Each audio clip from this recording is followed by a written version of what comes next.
very much, Scott. I thought you were going to say something that I've heard you say before, which is that I also married way up. And that is perhaps the most important part, that I have a wonderful wife, Laurel, and 3 young kids.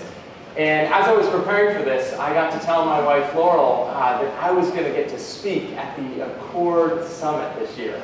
And I got to tell her about that this was going to be the same place that Dr. Scott Todd was going to present, and his PowerPoint, I mean, you're not even going to believe it tomorrow. We have Vishal, he's going to talk about the history of the world, take us all around. We have Ambassador Tony Hall, that was going to tell us stories about hanging out with Mother Teresa. And my wife looked at me and said, "So Peter, why'd they choose you?" And I'm not sure. But I have an amazing wife, and so thankful for her, and so thankful for this chance to be with all of you. When my wife and I lived in Rwanda, her name was Umuhoza, that means the one who comforts. And the name that I was given when we lived there was Mzungu Chane Chane, that means the whitest of the white man. That also gives you a little bit more of an insight into who we are. How's the sound? Can you hear me all right in the back? Great. You know, when I met my wife, our first date was rafting down the Nile River, and I am going to connect when I'm talking about my wife to this topic, but I got to tell you a little bit more about my wife, Laurel. Our first date was rafting down the Nile River in Jinja. Has anyone done that? Incredible, absolutely incredible experience. And as she was doing backflips off of the raft about halfway through the day, I literally just thought and said to a friend that was there, "This is my future wife." But I didn't want to rush into anything, so I waited 7 weeks before proposing to her. And we were married 3 months after that, so took my time. But it was one of those things that I've never doubted. She's the most incredible woman, an incredible gift to me. And as I was describing this conference, the thought occurred to me, why am I leaving this amazing woman? Why am I leaving my 3 kids to go to a conference? Now, all of us do international travel. All of us are pulled away in 1,000 different directions. I was speaking to Jan this morning and asked him how he manages with a 7-month-old his 133 days of travel every year.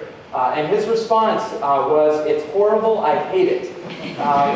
I don't know about you, but I think a lot of us could give that same response. Travel is part of our job. The places that we work, the work that we do, requires us to be away from family. It requires us to miss Little League games. It requires us to miss soccer games. It requires us to miss piano recitals. It requires us to send our spouse and our family to church alone. And in addition to all of the international travel, if you're here today, you also know there is one constant source of travel on top of all the international work that we do, and that is conferences, right? I heard today that there's some of you who are leaving this conference a little bit early because you have to get to another conference tomorrow. I know there are several of you that is the situation. We have an incredible number of conferences. We have our trade associations. For the microfinance space, this week in Spain, there's the Microcredit Summit that's happening with people from all over the world. For the WASH group, you know, there's the Global Water Partnership. We have conferences sponsored by USAID, by the World Bank. We go to leadership conferences, next generation conferences, worship conferences. I actually had a staff member that got an invitation to a conference to learn how to organize conferences. And I thought, we've taken this too far with all of these conferences that we have. And at some point, we need to take a step back and prioritize and say, with all of these invitations, with all of these things that are pulling at our time, why are we here? Why are we here? You know, for the Accord Summit, there is one difference in particular. There are all kinds of organizations that are committed to relief and development. That is not unique to Accord. There is a difference in the Accord in that we are self-identifying as being part of organizations that want to proclaim the name of Christ. If we look in the principles of excellence, we can read that it says that we will, and I quote, employ a program strategy and activities that appropriately and sensitively share the good news of Jesus Christ. If we're in this room, we believe that we have heard this amazing good news. We have had our lives transformed, and out of that, we want to go and bring that hope through the space of relief and development. Now, again, there are so many organizations that are committed to doing excellent work, that are committed to operating with integrity, and many of us are part of those groups. But when I look at Accord, and when I ask the question, why are we really here? This one point has got to be really, really important. Because if you take that away, there are all sorts of other conferences. We could be home with our loved ones if not for this really important fact that I believe that that one piece of our identity changes everything in how we go about operating our programs. It changes the way that we interact with our clients or beneficiaries. It changes the way that we interact with our staff. It changes the way that we want to serve and minister even to our donors, more than just a transaction. As a group, we believe that it's possible to gain the whole world yet forfeit our soul. We believe that it's possible that we can continue in this grand experiment of life and we can add a few more experiments, a few more chapters onto the book of Ecclesiastes, and we can continue to try to find meaning and purpose apart from God. And at the end of our time, we're going to come up and say, it's all meaningless. Without Christ, it's all a vapor. All of our good work, it's just a vapor. At the end of the day, it's meaningless. So the question for us, and the question that I want to spend a few minutes talking about, and then I want to hear from you, as this is more of a discussion than a presentation, but how are we doing? How are we doing making the case that incorporating the gospel into our relief and development activities makes a significant difference? How are we doing making that case? And then the second piece is, and how are we doing actually living it out in concrete, tangible ways as a group of wonderful organizations that are here together? 2 weeks ago, I was at a conference, another conference, and this conference was for social entrepreneurs. And this was an amazing group of individuals, ages 25 to 35. They are doing fantastic work. All of them founded new organizations. All of them were in the social enterprise space. All of them, like us, were committed to addressing the most pressing issues of our time. And it was an amazing group of people, many of them not demons from the Ivy League, many of them with wonderful pedigrees, wonderful experience, and eager to change the world. And yet I noticed within this group a larger trend that I'm seeing from the next generation is that they are choosing not to bear the label of Christian in how they operate. I don't know if you're seeing this as well, but if you think about the explosive organizations that are founded by followers of Jesus, that we could go around and you've seen them, you know of them, you've seen them on Oprah, many of the next generation organizations are choosing not to bear the label of Christian in how they operate. And it's worth us asking the question, why? And have we as a group really shown that it matters? It matters whether or not there's the infusion of the gospel into everything that we do. And when you stare at these organizations, you know, it's like one of these old posters. Did anyone else remember these posters? In the 80s, they were everywhere. And I'm not saying that faith isn't there. I'm not saying that the founders are not genuine in the faith. But you have to stare really, really hard before you can see how faith makes a difference programmatically. Now, I'm not going to go to the next slide until someone can stare at this long enough to tell me what this is. Can anyone really good at these? Great whites. Yes. It's either dolphins or sharks or unicorns, typically, when you stare at these. But you're right.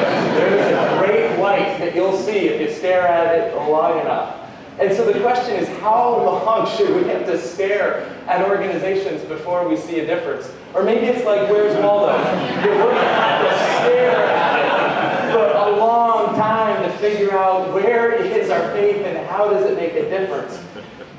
Yep, there he is, right there, bottom right.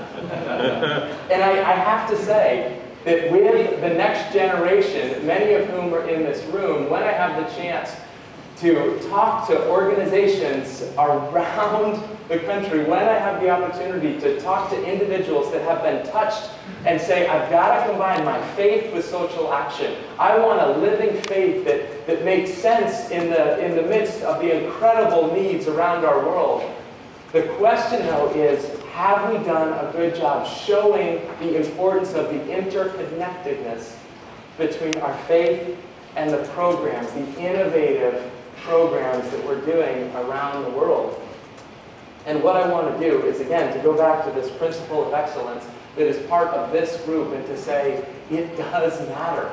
It really does matter if we appropriately and sensitively share the good news of Jesus Christ in what we do. You know, it's a fascinating time in history. Absolutely fascinating. And as distracting as the slide is, I can't get it off the screen because I just love looking at it. I guess I'll make it go away for a few minutes here. But it's a fascinating time in history right now. There was some research that many of you have probably read about by the Barna Research Group. In it, Dave Kinnaman and Gabe Lyons poll individuals ages 19 to 29 of what they associate with the word evangelical. And the responses of this survey within this demographic are not that encouraging. Has anyone seen this? Has anyone read the results? Here are some of the high points. When they asked words that you would associate with the word evangelical, this is what they responded. 87% responded judgmental. 85% responded hypocritical. 78% responded old-fashioned and out of touch with reality. That is the response that individuals are associating. And if that's true, then perhaps it's no surprise that the next generation is saying, let's get out from that label and let's find another way. But at the same time that this is happening, at the same time that there's an increased questioning about, are these individuals that say they're followers of Jesus, are they actually living it out? And I would say this is why this group, it's so important for us to actually live it out, because I believe that we are following the example of Jesus in a way that the world needs to see. And as we're doing this work, though, the question is, are we watering down that central aspect of who we are? At the same time that we're seeing this data come out, I've had this hobby of looking in the newspapers and realizing that there are more and more voices than perhaps I've ever seen that are calling for something more. It's a fascinating time. Let me give you just a few examples. The most prominent example is something that many of you have seen in this room, but it was from Matthew Paris. He is an atheist, and if you've seen him interviewed, I always thought that he was this mild atheist. He genuinely does not believe that there's a God. He's not a plant. He genuinely is an atheist. And he wrote this article as a British journalist that was titled as an atheist. Do you remember it? I truly believe Africa needs God. He wrote it in the New Times. And this is his conclusion. Now a confirmed atheist, I've become convinced the enormous contribution that Christian evangelism makes in Africa. It's sharply distinct from the work of secular NGOs, government projects, and international aid efforts. These alone will not do. Education and training alone will not do. In Africa, Christianity changes people's hearts. It brings a spiritual transformation. The rebirth is real, and the change is good. And he goes on to describe how Christianity, more than anything else, gives a different framework from which to look at life. He describes that African Christians stand tall because they know they're made in the image of God. Therefore, they know they have responsibilities to make a difference in their communities.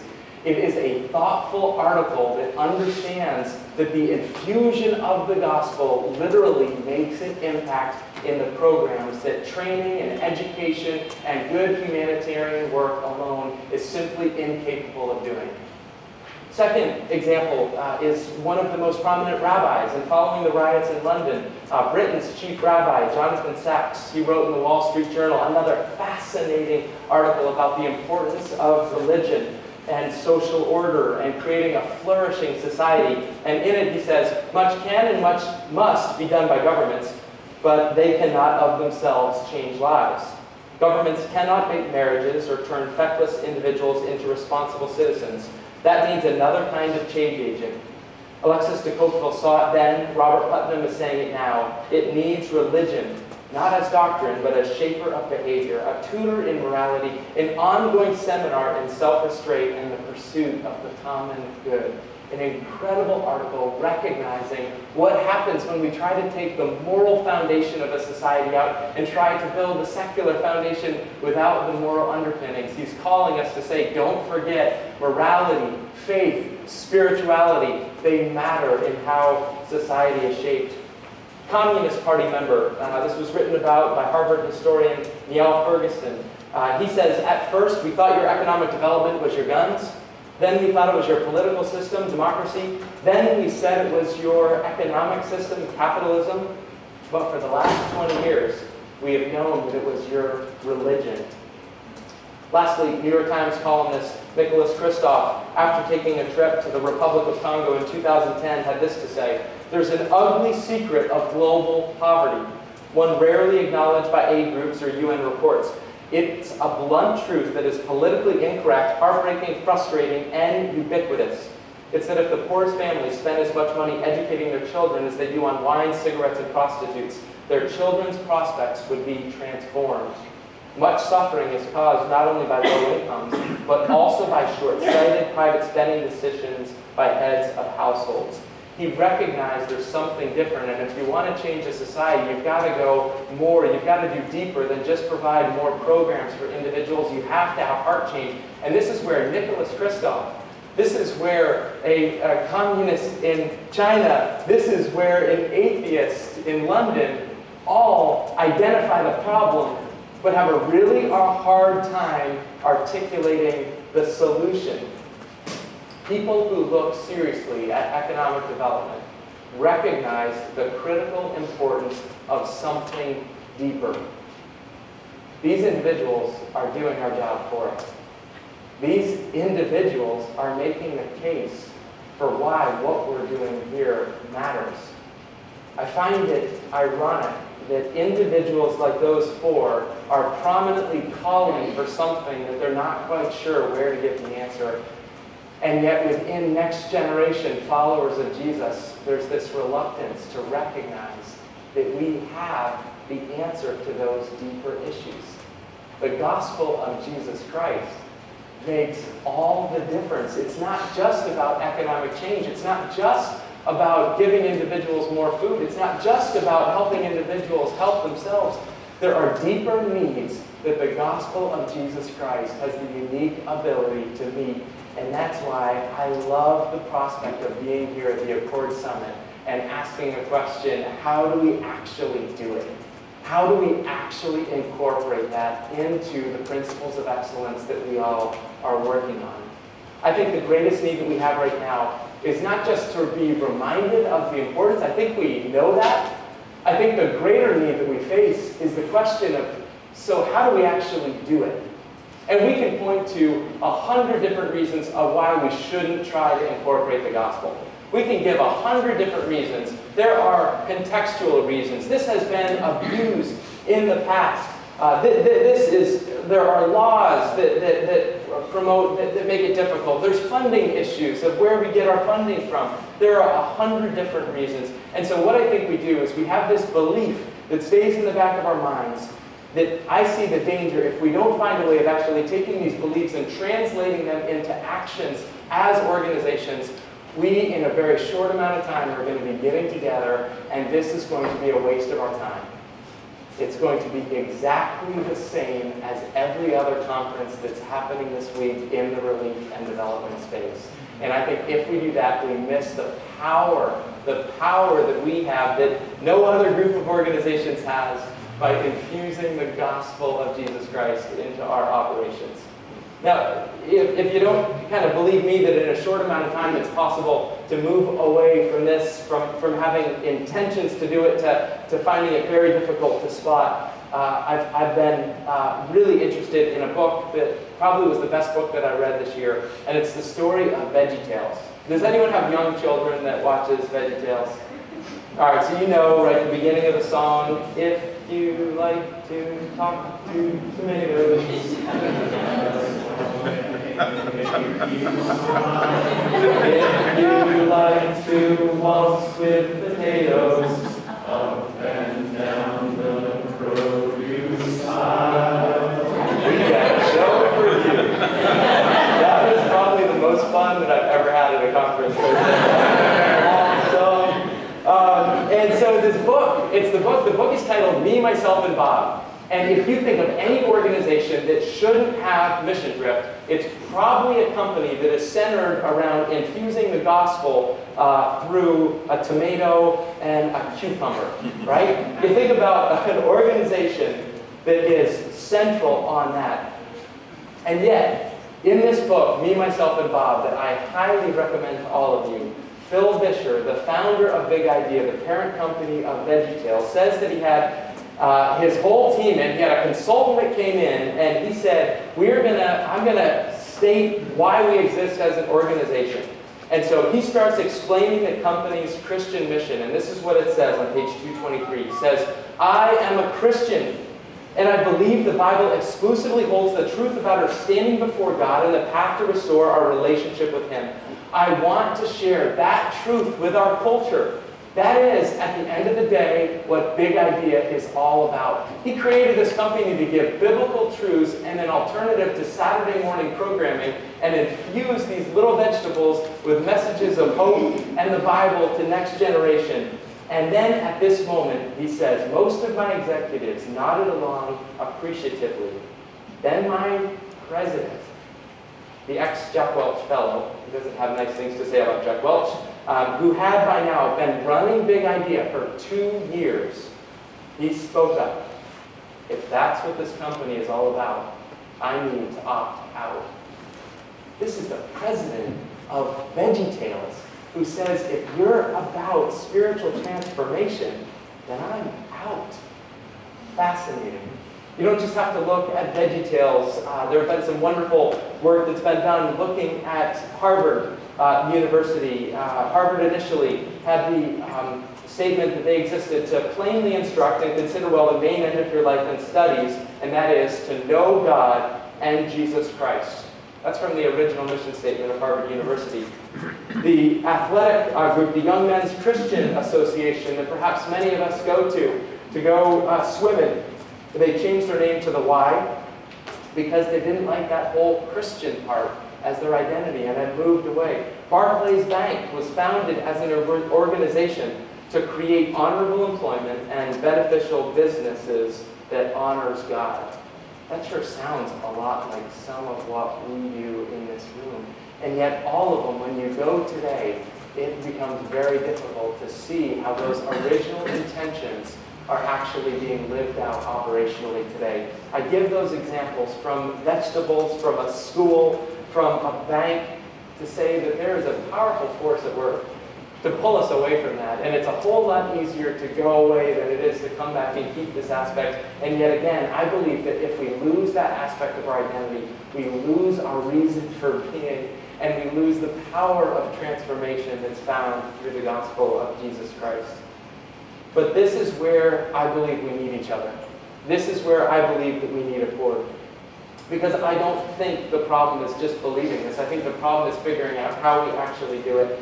And if anyone is interested, I would love to go through this in more detail. I'd love to have conversations with you that say, how do we actually protect? And just at Hope, there are a few of us that were looking at this and said, how does this happen to organizations? And then what can we do to protect it? So we started by trying to diagnose the problem. How does mission drift occur? And then we said, and how do we actually do something about it?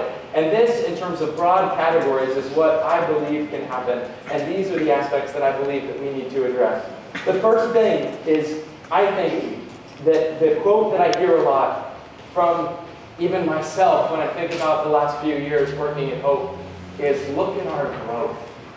Look at our growth. When donors call us in, I love graphs that are up and to the right. You know, it's just the American way. And we grew by this number of clients this year. And what happens is if we define our success exclusively in growth, we might be building something that does not have the foundation and programmatically is not having the impact that we think it is. Do we believe that bigger is always better? Second thing that we do as we have success is that defined. We say, well, to achieve that level of success, how do we get the right people on our board? And for us, there always is that temptation to say, well, it's just one seat. If someone doesn't really believe in that core aspect of our identity, it's just one seat. There are 10 others. It's only one. And besides, they go to church on Christmas and Easter. If we don't believe that that is a critical aspect, we slowly are building boards that might not have that same element and definition of success. And then the third thing is board makes hiring decisions. And hiring, I've heard this quote several times, but we can't do all the good that we want to do if we hire Christians. But the question is, and it relates to success, but what is the good that we want to do? And is it possible for individuals to give something that they don't have? How do we wrestle through that? All sorts of legal issues with that as well that we have to figure out. And the fourth thing is operations. I hear this a lot as well, and this is not talking about other organizations, this is internal, but we have Christian staff. We have Christian staff who, when they're asked, are going to respond. It's easy to believe that that is what our Christian impact is getting some believers salt and light throughout the organization and believing that they will have opportunities to present the hope. And that's true, but I wonder if we can do more. And then the last issue is this issue of funding. But man, we could do more if we just could find a way of separating our spiritual activities from our operational activities. Let's just separate them and let's make it more palatable for a wider array of donors. And I wonder if those aspects, there are some of you that have been much more adept at figuring out how to navigate those issues. But internally, I said, those are the ones that we've got to think about. And so at Hope, we've spent time thinking about, so what's the converse? If that's mission drift, what does mission true look like? And so for us, the definition of success, I really am unimpressed with growth without knowing what the quality of it is. Our strategic plan has a foundation that says the first thing we want to do, if we only do one thing, we want to proclaim Christ. The second level that we want to do is we want to operate with excellence in everything that we do. And it's only if we get those two right do we even want to have the conversation about growth. And so in some places, that means we're going to flatline or we're going to decline until we get those elements right. And it gives a nuanced value of defining our success with more than just growth. Second thing that we do is we have found a way to say our board matters. And so we have introduced elements of screening. And perhaps some of you are way further along with this, but we believe there is no one seat. There is no just one donor that wants to be a part. We really want to make sure every single board member doesn't just have the technical or funding ability to contribute to the mission, but believes at its very core that what we do also involves the proclamation of the good news of Jesus Christ. The third thing that we do is hiring, and we have some wacky ways of doing hiring at Hope that I think screen for is there really an element of mission fit? Do we have a demonstration that there's more than just the technical proficiency for them to do their job? And again, all of these need to be looked at within context and within country. But we truly believe that it's impossible for us to have the outreach that we want if we don't have the staff members who have that heart and discipleship and training to actually be living that out. But fourth, I believe that we need to do a better job infusing the gospel into our operations in simple and repeatable steps. Our partner in the Philippines, an amazing organization called CCT, introduced us with this basic concept of the 5W concept that we now are rolling out in many countries. And it, for me, is incredibly helpful in taking this theory of saying we want to have a spiritual impact and actually giving us the tools to do it. So when, in the microfinance methodology, groups get together, there's a time that we start with a welcome. We want people to know that they're loved, know that they're special. There is a time where individuals collectively pray and sing songs of worship together. There's a time where the Word of God is shared. In every single time the clients get together, there's a time where the actual work and facilitated repayment happens, and then there's a time of repayment reminding us what we learned, what we focused on. That takes the concept of saying we want to have a high impact, and it breaks it down at the core level where staff members are delivering the services, and it has had a tremendous impact. Lastly, funding, and I want to go a little bit deeper into funding because I think this perhaps more than any other issue, is why we believe that we have to start watering down the infusion of the gospel into everything that we do. You know, when we look at the statistics, there is a simple truth that I recently read about, and this is in a survey done by the Nonprofit Times and Info Group.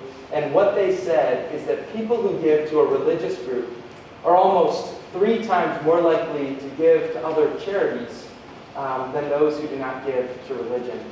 I think that we've been so fixated on institutional funding that we've missed the point that the church already has the resources to fund all of us in such a surplus that we wouldn't know what to do with the additional resources. I think the problem is we have not always done a great job having the campaign to say why we in this room matter. You think about the milk campaign, right? What's the milk slogan?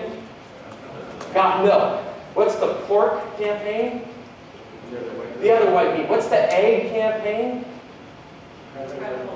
All right, they didn't do as well in their branding apparently as the other ones.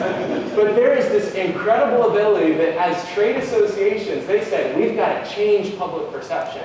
Here's what I think. I think we need to do a better job saying why the gospel matters. I think we've got to do a better job saying it matters if the provision of services is done by people who share a faith in Christ versus fund your missionaries and then fund whoever is doing the great relief and development. There is a key advantage when we find organizations that are doing both of those, doing those in a giant way. And if we could do that, man, we would have more resources than we would know what to do with. And I just wonder if it's not time for us to figure out how we spread the word with more creativity. If Got Milk has had this incredible, surplus of people drinking milk and having the mustaches, what would it take for us as a group to say what we have is materially different? What we are offering is a better product because of the infusion of the gospel into it. And I wonder if we could do something bigger than that. There's a problem right now in the way that organizations are rated. And the simple fact is that you and I are rated on one statistic. I heard Dan Pelota, who wrote the book Uncharitable, just last week, give this quote. And he said that when they do their research, they found that the number one thing that individuals want to ask before they give to charity is what? Overhead, percent to program. 78% of people wanted to know what's your percent to program. You know how many people asked about impact and said, that's really important to me that we know the actual impact? 6%. Only 6% really cared about that. And so what we need to do is we need to find a different way. We only have a couple more minutes. I want to say one last thought and then one story. One last thought is I think for too long we've been thinking of ourselves in this room as competition. And I think donors have a wonderful way of promoting this.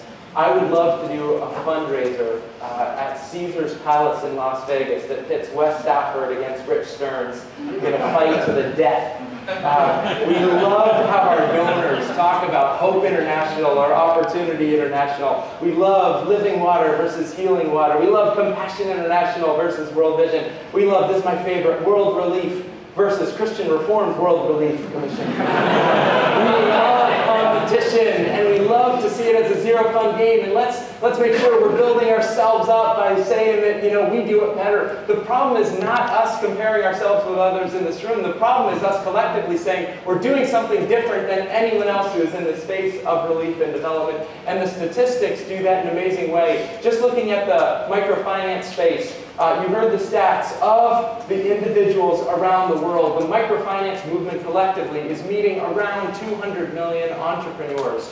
When you look at what individuals in this room, what the Christian providers of microfinance services are, this is where we are. We are at approximately 2% of what is being done. It is crazy to me that we would think of this as an us versus someone else in this room when collectively we're not even coming close to addressing the global need. I love the story. I started with Veggie Tales. I want to tell a closing story about a vineyard and the story of Robert Mondavi. Robert Mondavi was an individual of Italian background who believed that sharing good wine and good food with family is one of life's greatest pleasures. And this is just an appropriate story to end with, as it's now time for us to go have dinner together. But what he did is he moved to Napa Valley. And at that time, Napa Valley was not known for vineyards. And what he did in 1966, it says, emboldened by boundless enthusiasm, he built the first major winery in the valley since Prohibition. This is an individual who had a vision, but you know what? He had a vision that was bigger than himself. He had a vision that was bigger than the Robert Mondavi vineyard. And so what he did is he spent time traveling around, going around Europe, learning all the best secrets of winemaking, came back to Napa Valley, and you know what he did? He invited his other competition to his vineyard and shared everything that he learned about winemaking. Not only that, he then went on to create mission tours and said, we've got to create this awareness. We've got to invite people to Napa Valley. And he had a vision that was so much bigger than himself. Today, Napa Valley only produces 2% of California's wine, and yet it is known as the standard for winemaking around the world. And a lot of credit goes to Robert Mondavi, that had a vision that was way bigger than himself. He accomplished his vision. What I believe that in this room is we have individuals with a much grander vision than putting Napa Valley on the map. Collectively, we have a call to love justice, mercy, and to walk humbly with our God. We have a call to the true fast of Isaiah 58. We have a call to proclaim good news to the poor, freedom for the prisoners, and recovery of sight for the blind, to set the oppressed free and to proclaim the year of the Lord's favor. This is a grand vision, and you know what? I want to give my life not just to humanitarian development. I want to give my life to following the call of Jesus Christ to bring good news to the poor in tangible, in real ways that I believe are going to change the world. That is why I'm here at Accord. That is why I believe it is a good decision for us to be away from our loved ones. And the reality is that we're going to need each other to accomplish that, because that's a vision that's way bigger than any of us in this room. So my hope for all of us is that God is going to grant us wisdom, God is going to grant us unity, and God is going to give us really, really big dreams together. Thanks.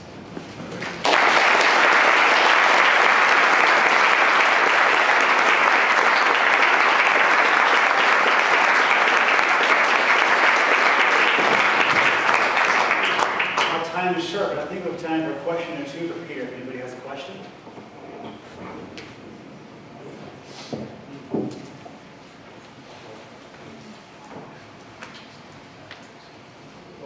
Peter, thank you so much. It was a great challenge.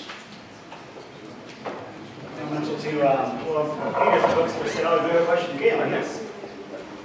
Peter, could you share maybe a specific example of how on the ground, how you're integrating gospel into your operation? Yeah. So the question was how on the ground we're actually making that happen. I would like to say we have a couple Hope staff members as well that can give greater detail. Dave Wasik is our Vice President of Programs.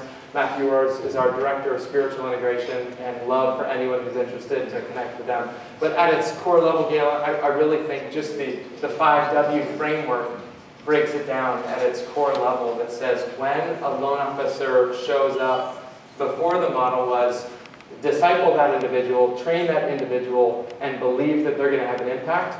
We now want simple, repeatable, checklistable steps that say when you show up, here's what you actually do that makes a difference in the provision. And then the actual curriculum that we use. Wonderful partnerships in this space too. We partner with Crown Financial, that when the repayments are happening, we have many clients in several countries now watching these fantastic films that Crown Financial did, and really just the centrality of breaking it down to simple, repeatable steps, and the 5W framework is how practically we do that. Anyone else? Going once, going twice? Yes. Yeah, could you just repeat those 5 W's? Yeah, so welcome, worship, the Word of God, the work, actual repayments that we do, and then the wrap-up. Yes. When you said that this new generation is coming with the symbol of Christ, the summit that you were Do you think it's because the new generation or the new nonprofits are having difficulty to get funding if they don't have Christianity back? Yeah, so I think that is the belief that initially it's easier to get funding if you don't carry the label of follower of Jesus. And I think that is the conventional belief. And when I look at the statistics, though, one that I didn't share is I was told that followers of Jesus contribute more to secular relief and development agencies than secular people do.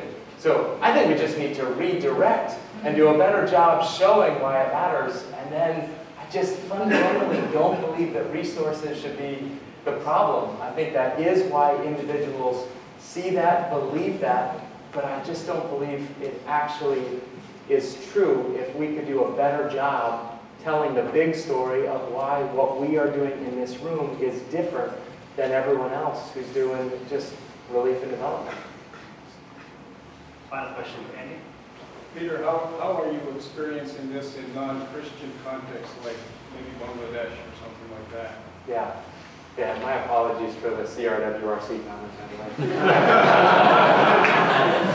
So in closed countries, in places like that, this is why I love the Accord statement, because I think it's the necessary specificity, but at the same time the necessary breadth that understands that each context is different. In a place like that, in a closed country, we work in a couple of them, what we do has to be different. But what is not okay is that we think that we can't do anything. I think everywhere it's possible to do something. And so for Hope, we have a framework, we call it the 7S framework, that we go through, that even in closed countries, we believe there are the right ways to engage in staff discipleship, in outreach, in responsibly introducing individuals to the hope of Christ. And I can give you specifics in a couple of the closed countries where we operate if you'd be interested. Yeah. Again, thanks for all the fantastic work that you're doing as a group. Let's thank Peter one more time.